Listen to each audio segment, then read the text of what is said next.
అనే ఒక ఫైర్ వచ్చేసింది నాకు. కానీ రాజకీయంగా అండలేకపోతే మీరు బిజినెస్ పరంగా ఎదగలేరు కాబట్టి ఒక రాజకీయ పార్టీ పంచం చేరారు. ఆ రాజకీయ పార్టీని మీ బిజినెస్ కోసం వాడుకుంటున్నారు అనే విమర్శలకు ఏం చెప్తారు?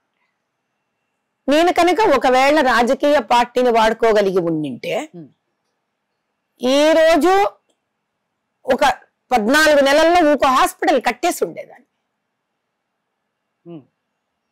కోవిడ్ టైంలో ఎవరైతే రాజకీయ పంచం చుట్టూ తిరిగారో వాళ్ళు కోవిడ్ తర్వాత హాస్పిటల్ అందరూ కట్టారు.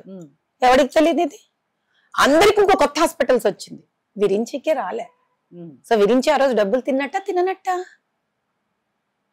14 నెలలుగా ఉన్నాను, నేనే పదవి తెచ్చుకోలేకపోయాను, విరించికి లాభాలు కూడా తెస్తానా? అదే మాధవీలత. నేను టికెట్కే చేజార్చలేదే.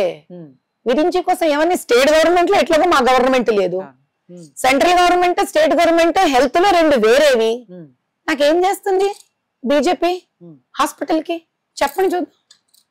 ఏం చేసేసాను 14 నెలల్లో? విరించి ఎక్కడ తీసుకెళ్లిపోయాను నేను? కొంచెం చెప్పండి. ఓ ట్రోల్ ఆపగలిగానా నేను? మాధవీలతకు ఏ గవర్నమెంట్ అవసరాలు అక్కర్లేదు, ఏ పార్టీ అవసరం అక్కర్లేదు.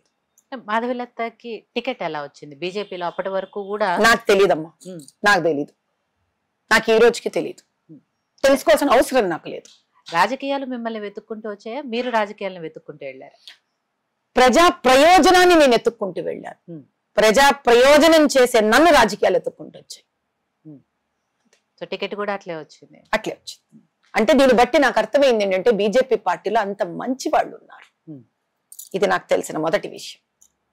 ఎవరైతే అధిష్టానంలో కూర్చున్నారో ఢిల్లీలో, వాళ్ళకి నిస్వార్థంగా ప్రజల కోసం సేవ చేసేవాళ్ళు, ఎన్ని కష్టాలు వచ్చినా రాజీ పడకుండా, ఎన్ని కష్టాలు వచ్చినా రాజీ పడకుండా వాళ్ళ సిద్ధాంతాలకు నిలబడే స్త్రీ రాజకీయాల్లో రావాలనే కోరిక అధిష్టానానికి, సెంట్రల్లో బీజేపీ నడుపుతున్న పెద్దలకి కావాలి అనేది వాళ్ళు నిరూపించడం నా అదృష్టం.